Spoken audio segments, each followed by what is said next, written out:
just bringing in Emilio to the chat. See if this works. Meals, you there, mate? He's not here just yet. But, yeah, as I said, it's been a cold day, coming down with a little bit of a man flu. So just complaining about that. But no, it was a good day. I was down at training. Saw the boys have a run around today. I had a few interesting stories to come out of the day from training. I'm sure by now you've all seen or heard or watched the news about Hugh Goddard making his debut, which is great news for him. He's not here just yet. Huge news for him. And just want to take you through a recap of what else happened at training today. Yeah, as I said, the boys started their day. They all came to the top of the goal square and all huddled around, and it was sort of lightly raining, and all of a sudden we could hear this big roar and the boys screaming out Hugh, obviously getting around him, obviously debuting. So pretty excited about that. He's a guy that's been dominating the VFL all season. Now, I haven't watched too many games live with the VFL, but from all reports, he would be leading their best and fairest by some margin. So well done to Hugh Goddard. Really excited for him. He really, from what I have seen in the VFL, looks like a boy amongst men, to be quite honest with you. It's very impressive. And I mean, the reality was that we were so deep in the defensive stocks that there really just wasn't an opportunity for him to get a spot. Obviously, now with Marchbank going down and being ruled out for the rest of the season, that gives him an opportunity to come in and play his craft, and that's what it's all about, really. It's all about him, making the most of his opportunity. If you haven't seen the video with David Teague giving him the news, you should definitely watch it. And he makes the point in the video that he just kept doing his job, and he kept repeating that. And he's obviously very well respected within the group, just judging by that reaction and judging by the fact that Teague really made the point to emphasize, his hard work. Other notables from the training session that I noticed today, none of this is official news, just from what I saw from my eye. Jacob Wiedering, he didn't train at all. He had a tracksuit on. He had a bandaged nose. I mean, that doesn't mean he can't play, but you would think that if he's not running through the session today, that they're going to be cautious with him. So I would guess that it's unlikely that he will play this week. Mitch McGovern did a lot of work away from the main group. He was on the punching bags for quite a while in like a seriously intense cardio session. I can imagine that would have been tough for him. But that's the thing. He's just that half a step off it right now. I think it's just a case of trying to get him fit and firing. Matt Kennedy, he seemed that early in the training session, probably half an hour in, he hobbled off and he was sort of limping and favouring his left leg. Or he was favouring, it looked like it was his left leg, but he came up the stairs, went inside. Hopefully it's not too serious. Hopefully it's just a little corky or something. It was right when they were doing their scratch match. So yeah. Morning from Madrid. Hey Don, welcome mate. We are really blue abroad now. I'm sure Madrid is lovely at this time of morning for you. Moving along. Paddy Cripps, he trained freely, looks ready to go. No bandage on his knee, which was good to see. Sam Doherty was moving really well. He did this drill where he was sort of just doing a lot of side-to-side work, diagonal running work, changing direction. Really good to see. So he's now, 9 months into his rehab. He's looking really good. He's got the definition in the quads just above the knee, where the quad meets the knee. You can see the split of his quad, which is great news. He's put some size on there, and it's great to see him moving along. Will Setterfield, he did a lot of work with Sav Rocker. Sav Rocker was handballing him the ball, making him make a quick change of direction and snapping the ball around his body. I must say he missed quite a few of them. He's probably just not a natural goal kicker, to be honest with you. But they're obviously trying to They're obviously trying to work on his forward craft, particularly in front of goals. You know, he has had a few moments this year where it just hasn't happened for him. He missed quite a few set shots before he finally nailed the first one against Melbourne. So it was good to see him, working on that craft and hopefully improving. And there must be some sort of role that they want him to play up forward. So really happy to see him going well. David Cunningham, he ran laps, no strapping on his knee, just ran, some soft laps. Doherty was behind him at times. So, really good to see him up and about. More good afternoon, guys. Matko, great news about Goddard. Did Cripper and Big H train well? Yeah, they both trained. Harry's the last one I want to talk about. He trained normally with the main group. There was a moment there where he and Teague were having this conversation. Obviously, we don't know what goes on in those conversations, but he did train. He looks likely, if he's training on the main session, didn't do anything away from the main group. He looks like he's going to play. We're going to find out. We've got, something like 20 minutes or so to go before the teams are announced.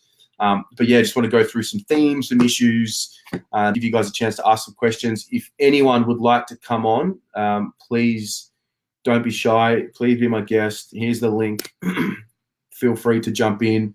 Meals, I'm going to try and get you in here again, mate. I'm not sure what's going on with your camera. Are you there, bro?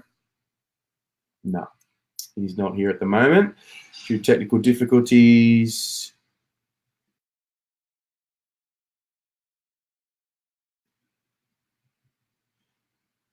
Anyway, he's not there. We'll try and work on that.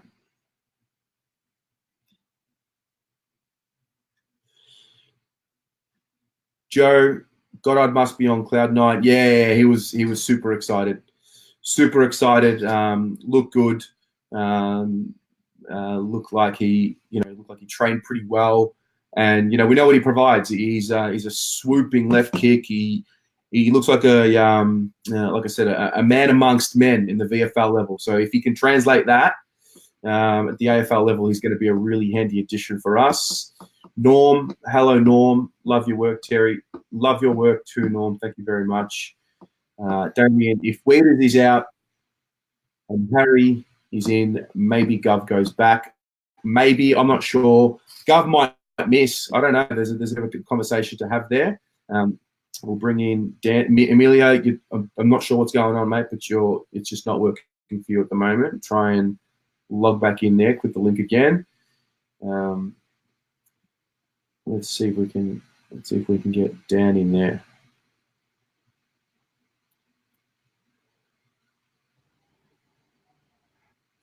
Hey, mate, can you hear me? Dan, I can hear you, mate. How are you? Oh, not bad, mate. Not bad. Nice. Is that a Boston Bruins jersey? It is, mate. Yeah. One of me 10 teams succeeding.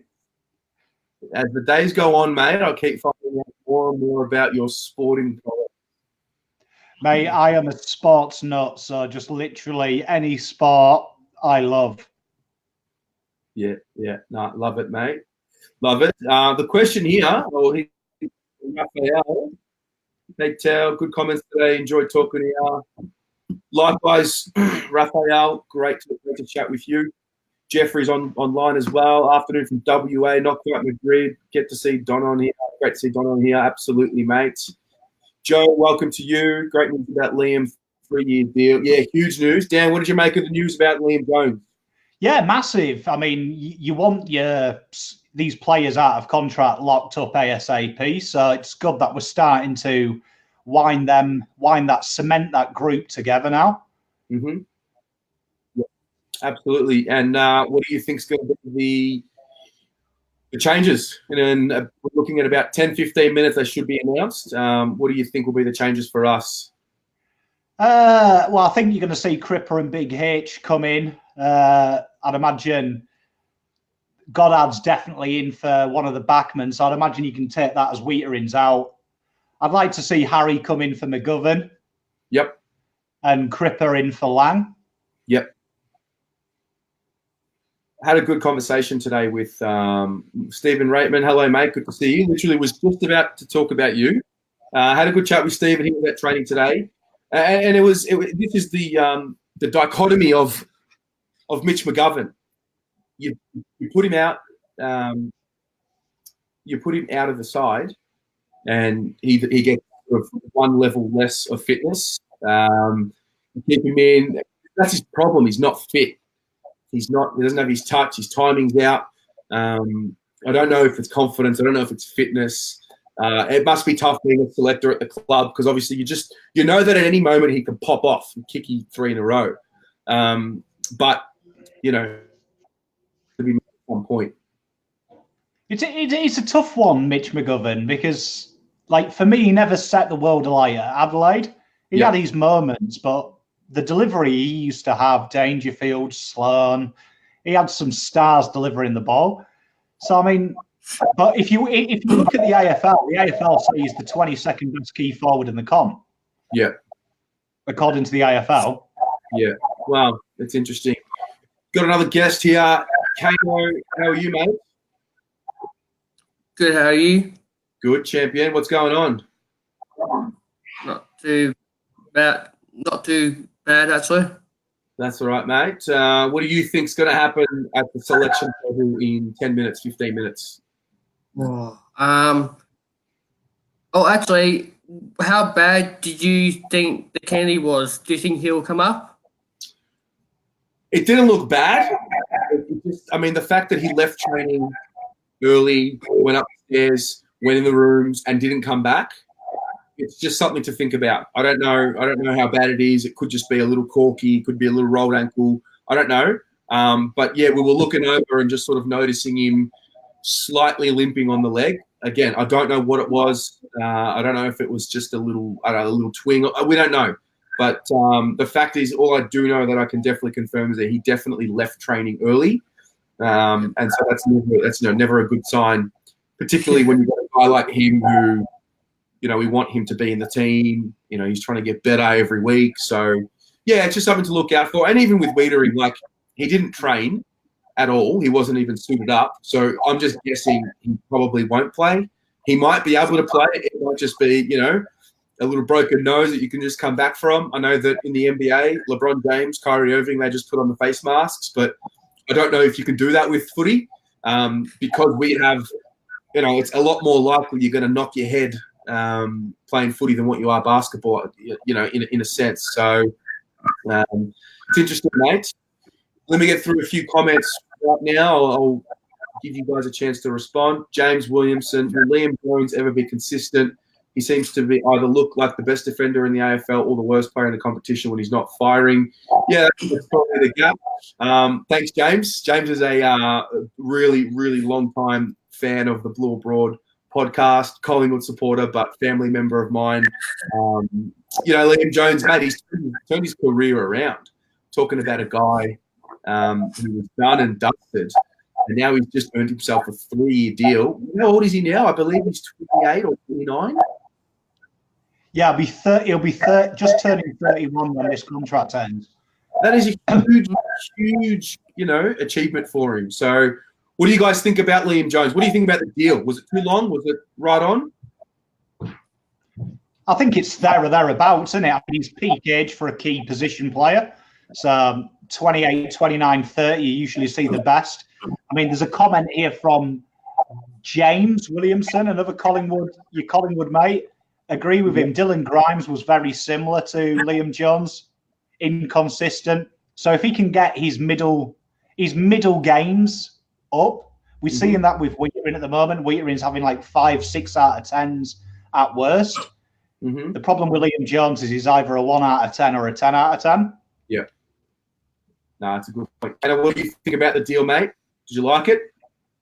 Yes, especially the fact that the first few weeks of the season, Jones was definitely in all-Australian form. It was just sad to see him miss that number of weeks. Yeah. Yeah, no, it's a good point. Wildy makes a great point here. Mitch was traded based on his potential rather than his track record. Unfortunately, hope he makes it and gets the most out of himself. Yeah, I've said this a lot. I think 2019 will be, the year that Mitch was just behind the 8 ball from the beginning in terms of his fitness. He missed 6 or 7 weeks of training with the non-displaced fracture in his back, and for a big guy of his size to miss 8 or 7 weeks of training you're already behind the 8 ball. You're playing catch up, and I think that's what's going to be the story of his season. Let's just get him right, make sure he's ready to go for preseason, and sort of go from there. So no, it's a good point, but I don't think we should be giving up on him just yet. I know that he's been, disappointing in some respects, but he's here now. He's here with us. Glenn, g'day, mate, from Tasmania. This is literally blue abroad. We got Madrid, WA, Tasmania, Pakenham, in your case, Dan. Which is another world. Which is another world in itself. Twinned with Beirut. Yeah. Jeffrey O'Day, McGovern isn't fit, but who takes his spot? We don't really have someone like him knocking down the door in the twos. I'm not sure dropping him achieves much. Yeah, well, it depends if you look at if you want to have a go at a 2-forward attack, and Harry looks like he's going to come in. You've got Harry and Levi down there now. So, I mean, yeah, we don't have a guy knocking down the door, but it's just more for fitness and structuring up. You might want to bring in a DeLuca. Well, I'd say to answer Jeff's question, who takes his spot, what's Jeff doing this weekend? Because he can't be much worse than McGovern. It's a good point. Kana, what do you think about Mitch McGovern, mate? Yeah, well, I just think this year I reckon they should just have this season for him just to build ready up for when we are building and pushing the finals like next year. Bring on. Yeah, just get his body right, ready for a big season next year. Yeah, I think it's interesting as well what we've signed now. We've got Wheater in; he's got 2 years.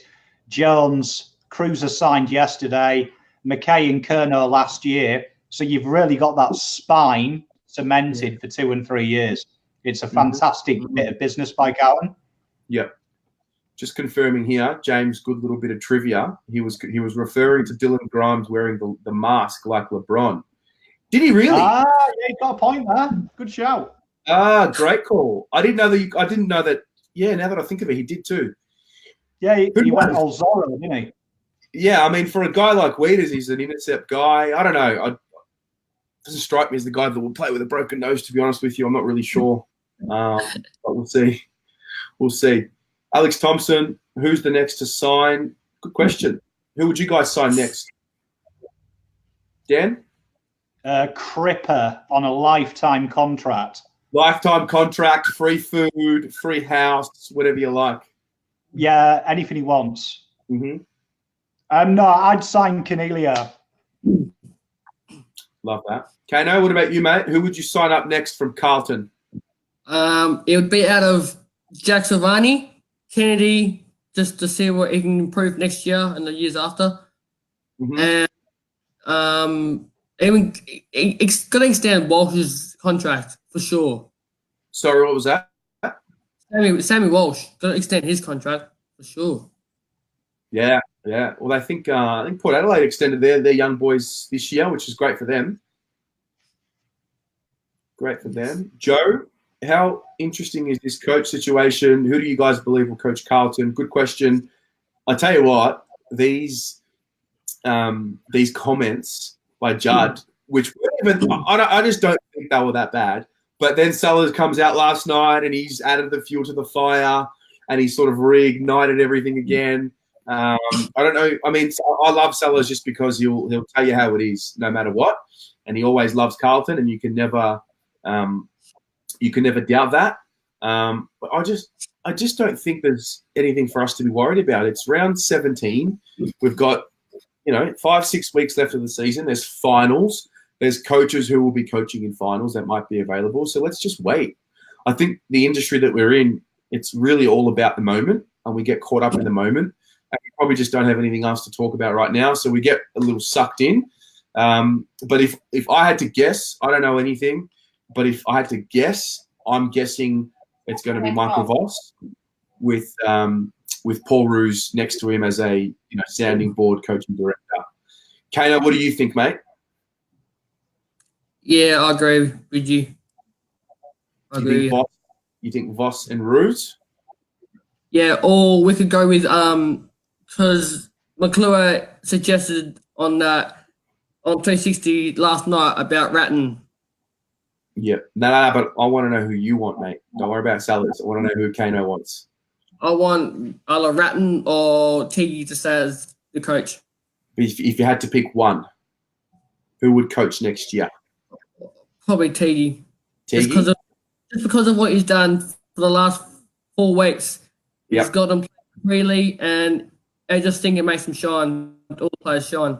Yep, fair enough. Dan, what about you, mate? Tiggy Roos combination.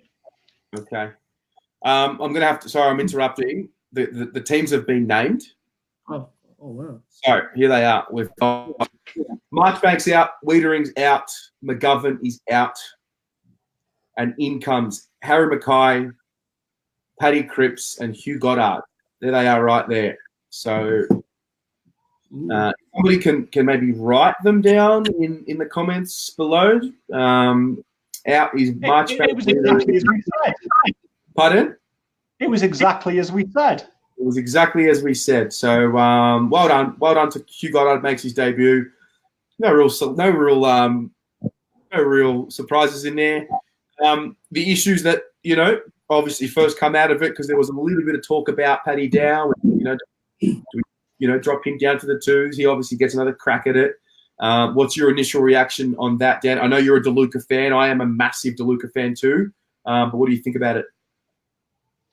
I think that the team looks pretty good. I think it's a good balance. I'm glad we've gone like for like with who we've brought in as well. I like the fact that it looks like it's going to be a 2-pronged attack up forward. And I think DeLuca, from what I'm hearing, speaking to people who know him, he's going to play a bit more in the forward line this week as well for the VFL team. So obviously we're trying to groom him for that Michael Gibbons role, which is going to be really exciting for Carlton moving forward. Absolutely. Kano, what do you think of the changes, mate? Would you have made any more, or do you think they're spot on? Yeah, well, I'm just surprised that Lang is playing. Had a good chat about this afternoon with some of the people at training. The thing with Lang, I actually liked what I saw especially in that fourth quarter, and it wasn't a case where he was the only one or one of 3 that were really bad in the first quarter. There were a lot of them that underperformed. Samo, Fisher, Gibb, a lot of them underperformed, and so he did improve as the game went on. And you bring in a guy like that. I believe he's out of contract as well.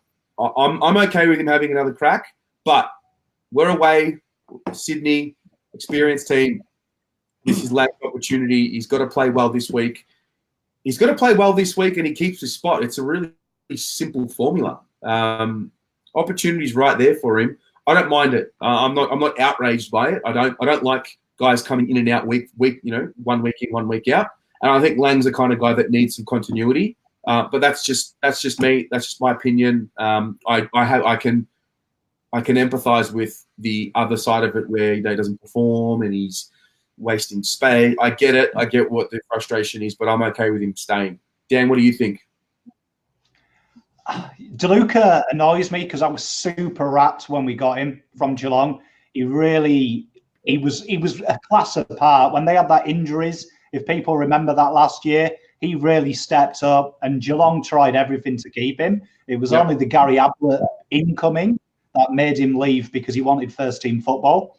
Mm-hmm. We just haven't seen it, but I also think we've not really seen him get a continual stint of games in a side that's attacking. He's not a defensive player. So under Bolton, he was useless. He's got a real good chance, though, under T, because the ball goes the right direction for him to show us what he's about. Mm-hmm. I mean, he did take 5 marks last week, so he's got that ability in the air. We just don't see it with the ball at foot yet. But, yeah, give him a couple more weeks. Yeah, absolutely. Alex has his question. Player to keep, Lang or Garlett? I'm saying Lang. Kano? Ooh, that's a tough one, actually. Or probably just keep Lang, even though I hate saying this, but only because he's got the more experience. Okay. Dan, what about you, mate? I like both of them. Yeah. I'm gonna go. I'd keep Gartler. I think I like Gartler. I think he's got a bit of X factor. Yeah. He's something we haven't got. We've got a lot of outside midfielders. We haven't got a Gartler. Yeah, no, fair enough. Fair enough. Nick Webb says like for like changes. Peter Vlahos, I'd put Lang out and DeLuca in, but the rest all good. Fair enough. I can see the argument. I understand. I just like the fact that DeLuca has to, go through a little bit of adversity to really crack into the team. I think once he does get into the side, he'll stay in there because I think he's got a lot to offer. Simon Kerben, have to give Lang time to adjust to senior. He needs 2 games at least. Yeah, I'm with you on that, Simon. Good call. John Allen, Johnny from Breakfast with the Blues says, hey Johnny, good to meet you, mate. T-Grooves coaching and go Chozza, DeLuca. Love that. Love that. Yeah, love it. Jeffrey Day, like it. Simon Kerben, keeping Lang. Excellent. Emilio's trying to get in here. Mate, it's just not working for some reason. We're going to have to deal with it. Any other themes, any other issues, any questions you guys have for the audience or for me or whoever, guys?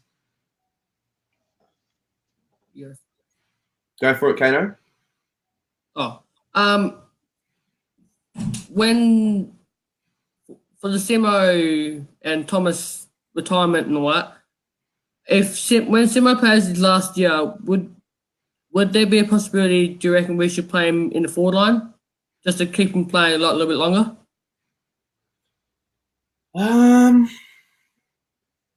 Not really. I don't have a strong opinion on it here or there. I mean, I think put it this way: I think strong clubs make strong decisions. If I don't necessarily want us to just have Simo around just for the sake of having him in and trying to extend his career. If he's in form, no worries. He's in form and he deserves to go again. But if we're trying to really get the last drip of lemon lemon juice out of the lemon, then what's that saying about the club? So I just think his best position is where he's playing right now. I think that's where he's played his whole career, and whenever that time is up, then that'll be it. So that's how I feel about it personally. Dan, what about you? Personally, I know it's controversial. I'd like to see him retire at the end of this year.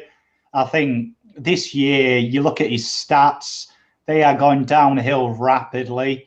He's getting old, he's slow. I think now's the time. Look, if Sydney are retiring McVeigh and McVeigh is twice the footballer, I think the writing's on the wall. I love Simpson. I want him to stay in some kind of culture capacity, but I think as a footballer, the sands of time have well and truly gone on that one. Yeah, and that's okay. It happens. I played basketball last night, and I played basketball my whole life. And last night was one of the first times in my life where I sort of finished the game and I said, "Fuck, I'm shit." just washed up and I'm done, and that was it. It's been a good run. It took me to the age of 28 to get to that point, but hey, that could have been the beers you had beforehand. Could have been, mate. Very well could have been. Zach believes that he could back up small forward when Doc is fit. Zach, I'm assuming you're talking about Simo. Fair enough. Good call, mate. Alex, who's your top five favourite players at the club? I'll let you start this one off, Kano. Well, recently Jack Savani is definitely top 5 for sure. Okay, there's one. Cripper. Yep. Charlie Curnow. Walsh, Ed Curnow, and Murph. Nice. Dan, who are your 5 favourite players at the club? Number 1, without a doubt, Jack Silvani. Number 2, Charlie Curnow. Love me, Charlie. 3, Cripper. Yep. 4, Mark Murphy. Yep. And 5, I'm massively partial to a bit of Josh DeLuca already. Oh, already. Mate, wait. Kicking goals and having his 27 touches. Oh, mate, when Coggy signs, I'm going to get the Italian flag tattooed on me back. DeLuca and Coggy together. Love it, mate. Love it. I'm going to go with Murph, Cripper, Charlie, Walsh, cruiser. Those are my boys. Damien asks, who do we think Levi plays forward or back this week? We see him tall down back and a little small forward. I actually personally think this is spot on where we are right now. I think Levi plays forward. I think the forward mix with Setterfield going through and Kennedy going through and Paddy Dow, I think we've got it bang on the money, and I think there's enough forwards down there, and I'd be playing Levi forward. Kano? Yeah. To be fair, wherever Levi is at the moment, he's just spot on. So wherever you want him, I mean, put him inside midfield. He just seems to revel at the moment. Put him where you want. Yeah. No, I've got one for you. Do you sign Levi to a 1-year deal or more? Do you put some confidence in him that he's going to be able to back it up for a couple of years? What do you do? Oh, that's tough for that. You've put us all on the spot. Personally, if I was list manager, I would be looking at trading him this year. Now we've got Jones. I'd be looking at trying to get a second rounder because we don't have anything from 12 to 38. So I'd be looking to try and find something so we can get Papley and Cog to the club. Yep. It's a very good point. I think there's a few teams that would be looking for a big forward plunk in there. I mean, I dare 53, didn't they, 2 years ago for him? So what's that? Hawthorn offered pick 53 2 years ago for him. So you'd say he's 2 years better than that. Yep. I'd say you'd get a pick in the mid-30s for him. Yep. Yeah, at best. I mean, St Kilda could use a big bollocking forward to protect Benny King. Sorry, Max King. Hang on, I've got who plays for St Kilda? Max King. Yeah, Max Ben, the Gold Coast one. That's the one. Yeah. So there's a few options out there. Zach, I know he mate's a massive Doggies fan, and he knows a few people at the Doggies, and they were fishing around Liam Jones this year. Okay. To get him back. Bit of buyer's remorse. Maybe sell them Levi. Emilio makes a good point here. He's a free agent. He is a free agent. Yeah, that's why I said sign him on a 1-year deal and trade him. Oh, sign and trade. Got you. Come on, Emilio. Get with the picture. Is that potentially what we've done with Jones? I think 3 years is a long deal. Is that maybe something we can have as an option if he does end up, showing some form, and maybe we can use that equity to trade him? Yeah, well, 3 years gives you equity, doesn't it? Because you're basically saying to them, you're not getting him anytime soon. So, I mean, it could be. I mean, Sauce has probably got the second best poker face in the game behind you, Terry. We've got another guest lined up here. I'm going to bring him in. His name is John Allen. Welcome to the show, mate. Well, hey, Terry, great to be on. How are you? Good, mate. Where are you calling from? Mate, calling from Perth in Western Australia. Fantastic. Really enjoying the conversation there, and good timing with the naming of the ins and outs and the emergencies there as well. So just thought I'd bob in with my 2 cents. Absolutely, mate. So I actually heard your interview with Liam Stocker. Is that right? That was you, or there were a few of you? Yeah. No, we obviously Breakfast with the Blues, and we have a panel of 4. Great interview with Liam. Wow, raw, but articulate. These guys are so well media trained nowadays, but he was just something a bit special. He was raw as well. So we all loved the interview. He loved the interview. It was a good one. Yeah, good kid. It's interesting because he's an international boy. Grew up in Beijing and Hong Kong. I always felt that when I read about him and I read about that fact about him, I always felt like that would give him an advantage, because I think whenever you live outside of Australia and you come in, you automatically have a different perspective. And I think he's one of those. I think that's what that special factor is. He's got this intelligence to him. He's got this perspective to him, and then you combine that with his competitiveness as well. He's a good package. Oh, absolutely. And he's definitely got an edge to him, and that's something that we're going to need with all these young guys is a couple of young guys to come through with edge. You know, we've got Daisy at the moment, but he's obviously nearing the end of his career, and he's just got a fantastic edge to him. And Liam's got that. He's just got that special edge. He's going to get under the skin of other players. He's just going to be hard at the contest. Looking forward to seeing more of him in the future, and I'm pretty sure that any battlers out there regarding the first ever live trade will see the benefits that we've reaped from that in the coming years. Just on that, another quick one, mate. We had Chozza, Josh DeLuca on a couple of weeks ago. If you get a chance to jump on the website and go through the podcast, I might actually just flick it through to you. It's a really good interview. I think he's working really hard and has a good future with us as well. Flick it through. Also, while you're on, for those who are not, you guys have a Facebook page. I'm a member. What's the name of the page? Everyone who's listening can jump on now. Give you guys a like, and you've got some great content there as well. So where can we find you? Absolutely. So WA Blues. That's the name of the Facebook page. That's the official supporter group page of the Carlton Football Club over here in Western Australia, and we chuck a lot of content on there. I'm a bit of a pest. I love it. It's all passion, you know. We all share that same thread. So and that same blue ink that runs through our veins. So and if anyone does want to check out the podcast, it's on 91.3 Sport FM program podcast. Just click on the tab, look for Breakfast with the Blues, and click away. They're all up there. We're in our 15th week. It's our first year in the studio doing the radio show. We're having a lot of fun with it. We're learning as we go, but we cram a lot of info in that hour. And apart from it being a bit of a footy panel, it is highly geared towards Carlton supporters. So the guys that are listening in are loving it. Fantastic, mate. I've just put the link in the little comment in the little chat box here for you all to check out. This is the link to your Facebook page. After this ends, I'll do a little post on with all the links to your podcast and whatever else you got going. Do you have a YouTube channel? No, I'm very, very old, Terry. I when it comes to technology, I do the best that I can with the time that I have. No, that's okay.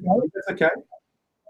Yeah. So I love doing the radio show, and I mainly because of the feedback and the info we're able to get out there. But Facebook is about where it ends for me at the moment, technology-wise and social media-wise. So we've got a new person coming on next year onto the committee to look after our media officer and communications side of things. So I'm really, really hoping, and I'm actually fairly certain that she's going to be well more on top of that than what I ever was. No, that's okay, mate. No worries. Well, first of all, welcome to Blue Abroad on this side of Australia. You're always welcome here. We're all about being, the platform for the entire Carlton fan cohort, whether it's in Australia or abroad. So you're welcome anytime. Do you want to hang around for a few questions? We'd love to get your input. Mate, I'm about to start work. I've really got to go. I just wanted to jump on and say good day to you, and congratulations to you as well, mate. Your podcasts are fantastic every week. Good reviews of the games, and I know that a lot of people are tuning in. So good job, keep it going. And it's great to see that the Carlton Football Club have the best supporter groups, general supporters, people like you. We proved that again a couple of weeks ago with the game we won at Freo. We had over 500 at the pre-match function. Everyone at the game thought it was our home ground, our home game at Perth. Mate, wait till we're winning again. It's going to explode. I think the AFL are very, very scared of what's going to happen when we're on top of the tree again. Got to go, mate. Great show. Love you. Keep it going. Thanks, brother. Thank you so much for the feedback. We'll see you soon. No worries, my man. Go Blues. Go Blues. He makes an interesting point about Stocker as well. People do underestimate Liam Stocker. Moorish medal, they don't hand them out. You think Clayton Oliver's won one of them, best, and he only played half a year, so he was voted best under 18 at that, only playing half a season. There's a tremendous story as well. March, he was told by Richmond he wasn't good enough, and he went out and hired out of his own pocket the Australian Olympic fitness trainer to build his engine for the draft. So you're talking a different class of an 18-year-old. Interesting. Speaking of young fellas, Ryan's got a good question here. Do you guys see Dow reaching his potential and becoming a Dangerfield-type player? I know massive call, obviously, but he was compared to Danger from his draft. Yeah, I just wanted to see what you guys think after 35 games in. I personally think he's a bit more of an Adam Treloar-type player than a Dangerfield. Personally, I think he's a good explosive runner. Just got to get on top of his fitness and his touch and his, match game awareness, and then sort of we'll go from there. What do you guys think? I've got to say, funny you say Treloar, because we've got a video tomorrow on the same draft class. Do we just? Ironically, the powers that be said he was a Adam Treloar clone. So for me, I actually think he'll be better than Adam Treloar because he has got what Dangerfield's got. He's got that core strength. He's a wily character. I think 5 years' time, anyone who's ever said Dow's a hack, he's a dud, will be ashamed, because I reckon he could win a Brownlow. Dow, he's got the game to win a Brownlow. Yeah. Kano, what do you think, mate? Is Dow going to be a Dangerfield type player, or is he going to be a little something else? Yeah, I reckon I agree with Dan. Actually, I reckon he will be a bit of Dangerfield and a bit of who's the other one? Treloar. Treloar, that's it. A bit of both. Nice, mate. Zane may have been covered already, assuming Levi pushes back and McKay goes back to full forward. Thoughts? Well, I actually think Levi will stay forward, and Harry will come in and replace Mitch, and they'll just play the Harry and Levi combination in the front, and then we've got Wiedering. Wiedering's playing. That means he's playing. Hey, yeah. So Wiedering, Plowman. No, Wiedering's out. Wiedering's out. He is. Okay, yeah. Sorry, I've just lost myself for a second there. So we've still got three solid tall defenders. So we got Jones, we got Goddard, we got Plowman, and then you litter in there with Newman and Daisy and Simo. And so I think the balance is right there. And if need be, we know that Levi can go back. So that's that. Good question here from Mehmet. Thank you, Mehmet. In your view, boys, who's been the most unimproved player thus far? We expected more, but hasn't lived up as of yet. Probably Mitch McGovern, I guess. But we spoke about him earlier. There's some reasons why. Fitness. He's had a rough trot of it. But yeah, what about you guys, Dan? Who's been your most unimproved? I'm not going to mention McGovern because I secretly love him, I think. But I would say unimproved, a player that last year I thought was going to go on to brilliant things, and this year he's kind of stagnated. I would say Zach Fisher, because before he got injured last year, Zach Fisher was tearing it apart. Yeah. And this year, I haven't seen it. Cool. Good call. Kato, what about you, mate? Anyone that you had high expectations for? I know that you're a big Kimmy LeBoyce fan. Good player. Actually, I was actually thinking along the lines of Fasolo. The fact that we got him in as a good scrubbing small forward, he hasn't really done anything really for Carlton really this year. Even in the VFL, he hasn't really done much in the VFL. Good call. Sonia, good evening to you. The noise we make is awesome. Almost got them to another win. Spot on. I mean, I was at the Melbourne game. It was dead in the first quarter. We didn't have anything to cheer about. And I just kept saying to myself, once these guys get on a run, the crowd gets into it, they'll feed off it, and we're off. We have that ability to start a little spark, and the crowd takes over from there. It's quite special. It's quite Liverpool-esque, if you ask me. Oh. Without the car thefts. Joseph Polatini, honest thoughts on Cornelio coming to Carlton. Kano, what do you think, mate? I know Danny's jumping out of his skin to answer this, but Kano, I'll let you start. Yeah, I hope it happens. I can only, if it happens, I can only just see it happening. Okay. Dan, what's it going to take, mate? Well, I'm trying to keep a lid on it because I got so excited about Dylan Shield last year and I still haven't recovered.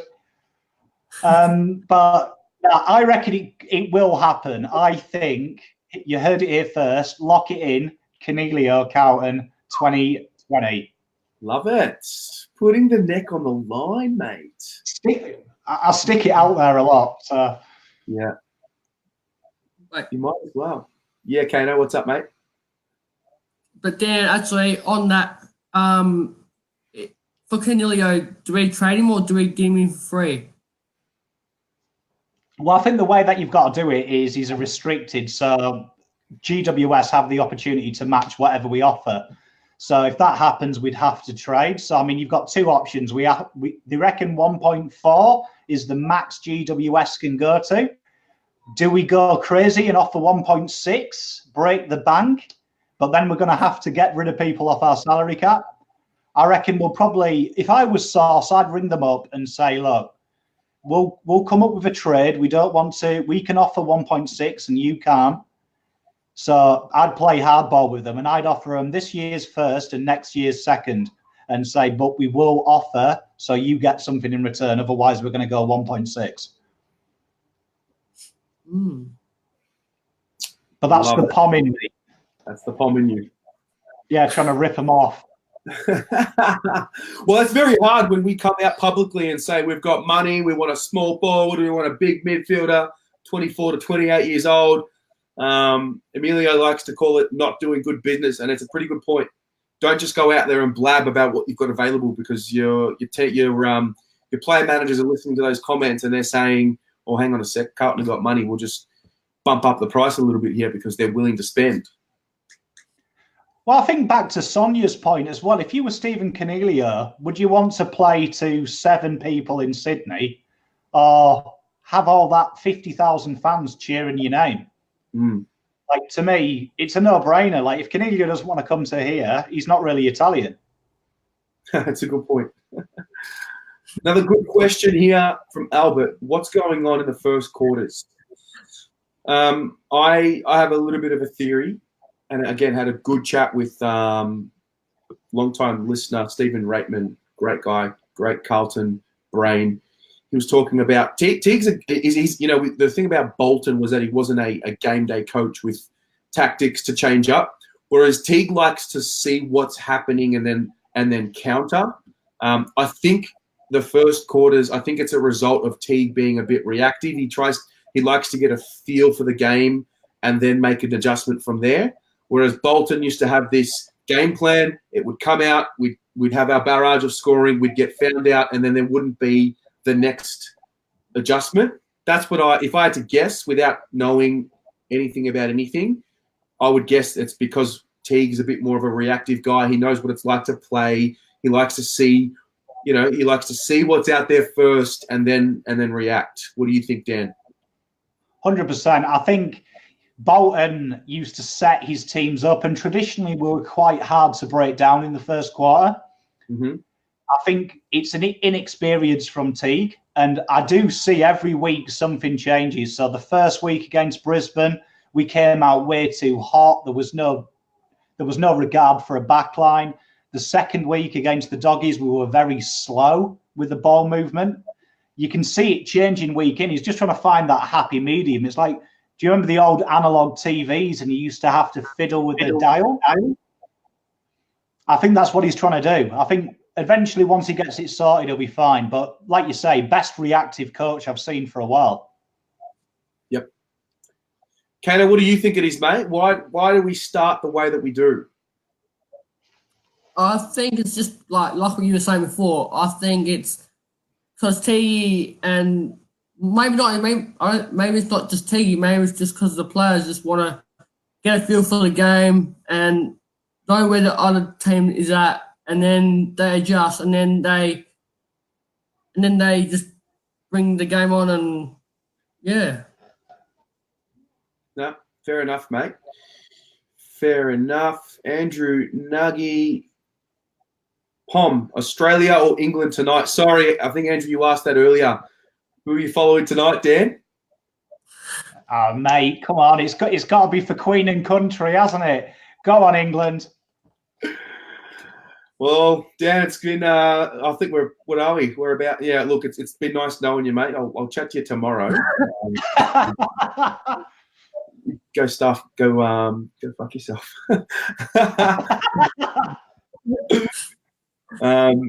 Tony, good evening, gentlemen. Bogged news of the AFL, Cripper in, love it, mate. Mehmet, good question here. With the amount of talent that we have, as the years come and new talent we bring forward, the players improve. Realistically, do we even have the salary cap for the next 3-4 years to keep these boys? Great point.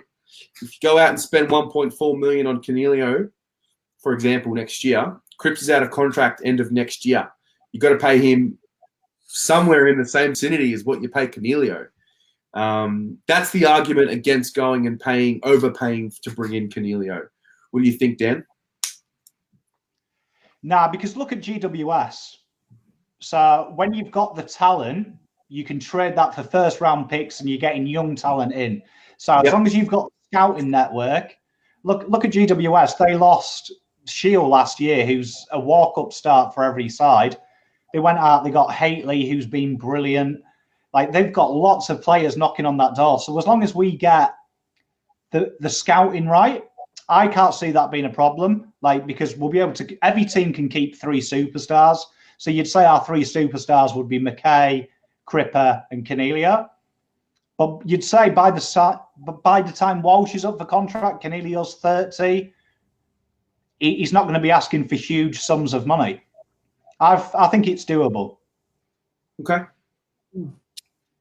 Joseph, we can do that, though, without going 6 goals down all the time because it's too much to come back from and it won't result in a big win. I'm assuming that's in relation to the previous point.